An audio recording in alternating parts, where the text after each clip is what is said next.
All right, free radicals of all shapes, sizes, colors, denominations, orientations, educations, and yes, even party affiliations. Aloha from sunny Florida. My name is Dave, and I am the Radical Independent, and so are you if you're watching.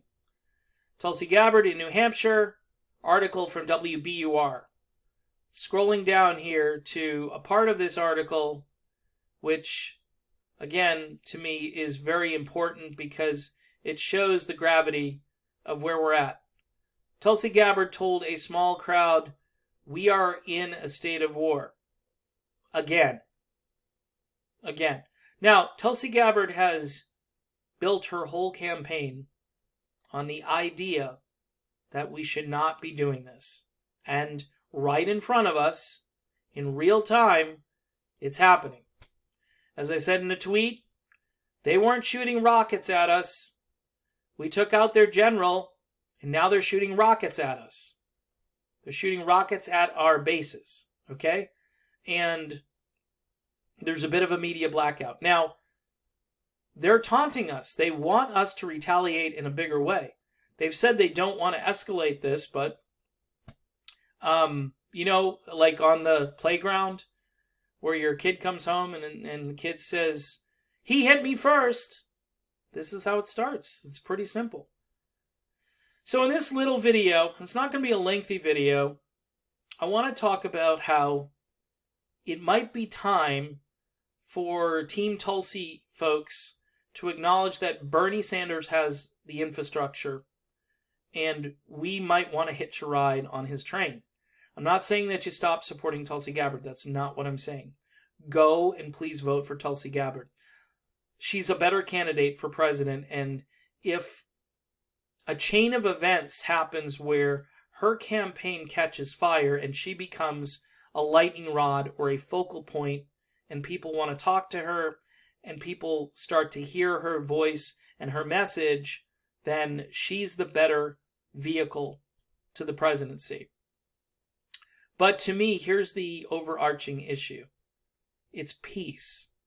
All right, Bernie Sanders has made some decent statements lately. You know that I've had issues with Bernie Sanders on free speech, on the whole Russiagate nonsense.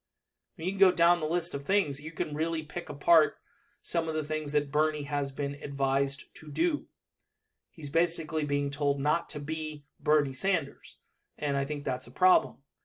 I wish he would be more independent in the way he reaches out to Trump voters and others rather than just saying Trump's the most corrupt president we've ever had. At this point, he's not necessarily wrong, but again, a little pandering, and I hate to use that word, but a little pandering to the folks right now that are probably really insecure about their vote, a little pandering would go a long way. And I'm not saying pander in the sense that you're telling lies. I'm just saying, hey, reach out to people. Tulsi Gabbard is far better at reaching out. But the Bernie campaign has made a wise calculation, and it's a political calculation that you need, I guess, a few of these neoliberal resistance types within your ranks.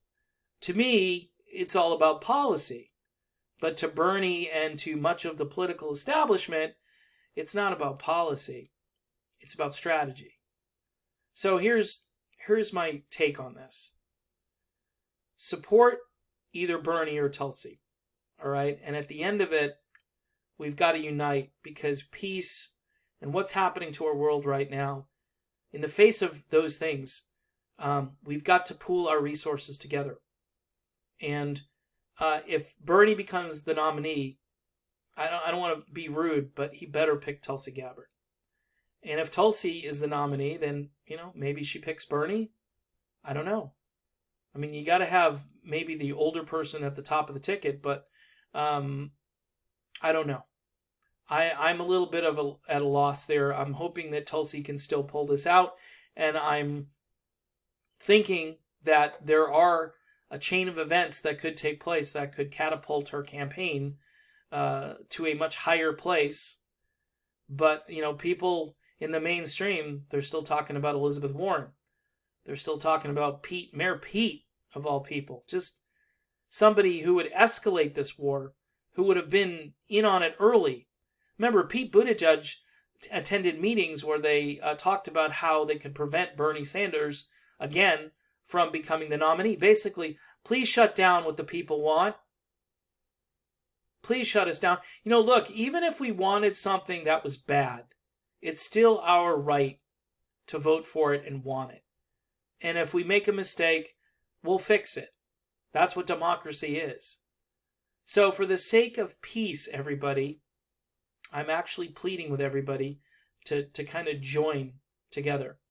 I'm going to put, a filter on my Bernie comments as far as the things that, are maybe disagreeable, and the things that I think some of his supporters sometimes throw out there.